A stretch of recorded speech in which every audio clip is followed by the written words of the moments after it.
ہمارے ہاں عموماً بیوٹی پارلرز پر جب دلہنیں تیار ہوتی ہیں تو اصل نہ کھال نظر آتی ہے نہ بال نظر آتا ہے، کچھ بھی نہیں، بالکل ایک نئی مخلوق نظر آتی. اور جب شوہر ان کو اس روپ میں دیکھتا ہے تو ایکسپیکٹ کرتا ہے کہ بیوی ایسی ہو. تو اس لیے دلہنوں کو بھی ایسا سنگھار کرنے سے روکا گیا ہے کہ جو بالکل آرٹیفیشل قسم کا ہے.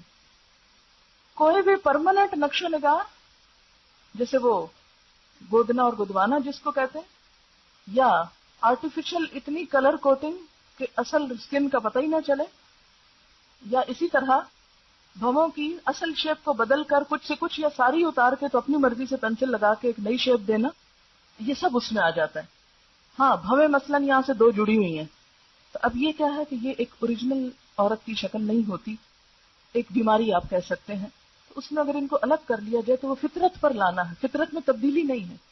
فطرت میں تبدیلی کیا ہے کہ اصل سارا کچھ اتار دیا آپ نے اور اپنی مرضی سے لگایا. اور یہ جو دو جڑے ہوئے ہیں ان کو الگ کرنا فطرت میں تبدیلی نہیں، فطرت پر لانا ہے.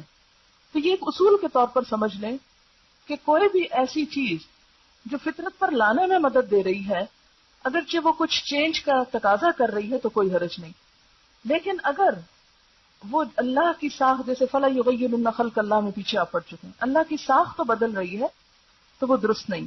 یہ چیزیں اس لیے روکی گئی کہ یہ انسان کی صحت کے لیے بھی نقصان دہ ہیں. آپ دیکھیں نا اپنے بالوں میں دوسرے کسی مردے کے بال وہ کاٹ کے لے آئے اور لگا دیے آپ نے، تو وہ ایک ہو سکتا ہے کہ آپ کی اور اس کی جو جسم کی بیماریاں ہیں یا اور چیزیں ہیں ان میں کچھ فرق ہو تو وہ دوسرے کے بالوں سے ٹرانسفر ہو کر آپ کے اندر چلے جائیں.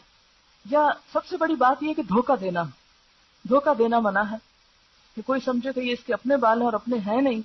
تو یہ ساری چیزیں جو ہیں جو دھوکہ دہی میں آئے، فطرت کو بدلنے میں آئے، اللہ کی ساخت بدلنے میں آئے، وہ چیزیں